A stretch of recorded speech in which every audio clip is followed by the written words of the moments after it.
Comment être 10 fois plus productif dans sa journée? C'est une question que je me suis posée et c'est une question que peut-être beaucoup de personnes se posent.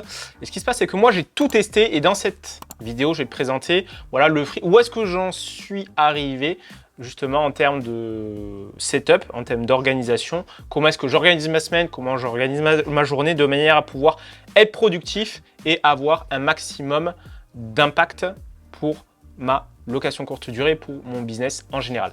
Alors, ce qui se passe, c'est que j'ai commencé donc à essayer de voir voilà, les outils que je pouvais utiliser, on va dire en ligne, mais c'était un peu trop compliqué. Donc j'utilisais des applications comme Todoist, des applications comme Notion ou autres, où il y a plein d'autres applications qui permettent justement de lister les tâches, les organiser. Mais pour moi, quand c'était numérique, en fait, c'était un peu trop compliqué.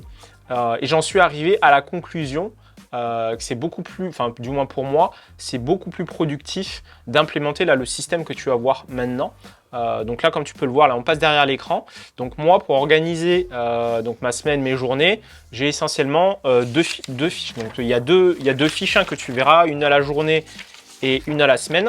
Mais ce que je te montrerai, c'est justement comment est-ce que tu peux les remplir et comment ça peut t'aider au quotidien. Alors il y a un premier fichier, la planning de la semaine.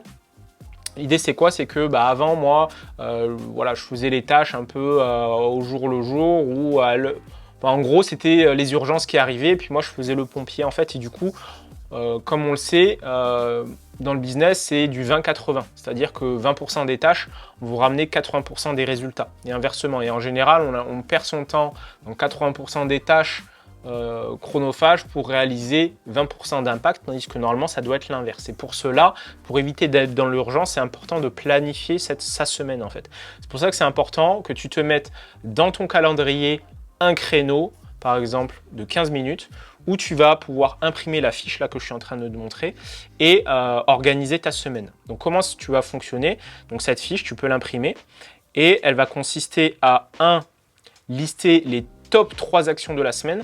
Donc ça, c'est les actions les plus importantes voilà, que tu dois faire dans ta semaine. Et tu peux également lister les autres actions ici, en fait, que tu dois réaliser dans ta semaine. À partir de là, en fait, tu as comme ça sorti tout ce que tu as dans le cerveau et tu les as mis comme ça dans ta semaine. À partir de là, voilà, tu as la liste des tâches, les tâches les plus importantes et les autres tâches. Et tu vas pouvoir ensuite les rentrer dans le planning à la semaine.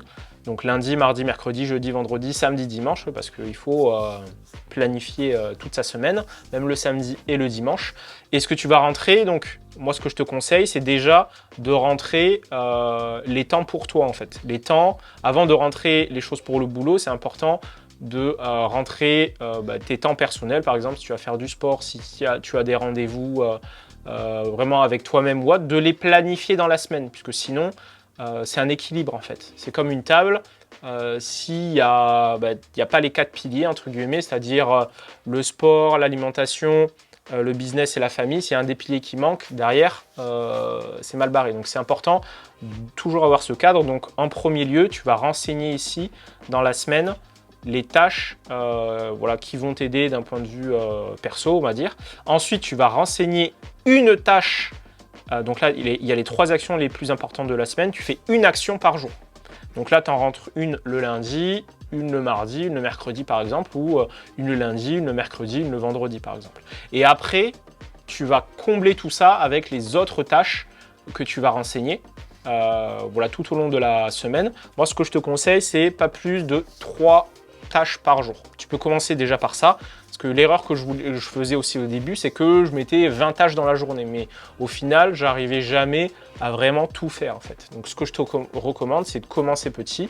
Tu fais 3 tâches dans la journée. Et ça te permet comme ça voilà, de rester focus. Donc ça c'est ta planification à la semaine. Donc tu le fais par exemple le dimanche en fin d'après-midi, en fin de journée. Et ensuite, à la journée, tu peux même aller plus loin. Moi, j'ai créé ce fichier où lui, donc là, je me suis mis en mode leader, entre guillemets. C'est comme ça que moi, je percute et ça me met dans un état mental de productivité. Donc là, tu vas mettre l'objectif du jour. Donc, c'est quoi ton objectif du jour? Qu'est-ce qu'il faut absolument que tu fasses aujourd'hui? Et c'est la tâche par laquelle tu vas commencer. Ensuite, il y a les top 3 priorités du jour. Donc ça peut être voilà, d'autres priorités. Et après, les d'autres actions. Et après, donc pour chacune des tâches, tu vas mettre également, par exemple, je sais pas, tu dois faire de la comptabilité, bah, ça va te prendre, par exemple, 1 heure ou 30 minutes. Et tout ça, ensuite, il faut le rentrer dans le planning de la journée. Et c'est comme ça que tu vas voir si ça rentre ou pas dans ton planning. Donc ça, je t'invite vraiment à mettre ça en place. Et le fait que ce soit sur papier, ça te permettra justement d'être un peu plus, comment dirais-je, c'est-à-dire qu'au niveau de l'inspiration, ça va sortir plus facilement que si tu es devant un écran en train de taper en fait. Donc c'est-à-dire que pour moi, par exemple, l'état de flow, c'est plutôt quand je suis en mode papier, etc. Donc ça, c'est 2 outils que je t'invite à utiliser. Je les mettrai en description, tu peux les télécharger, c'est cadeau, et ça te permettra comme ça de booster ta productivité. Et rien de mieux que d'écrire ses objectifs, on le sait, on a 80% de chances d'atteindre ces objectifs si on les écrit au quotidien. Donc j'en dis pas plus, rendez-vous de l'autre côté, on met tout ça en place, let's go, boum!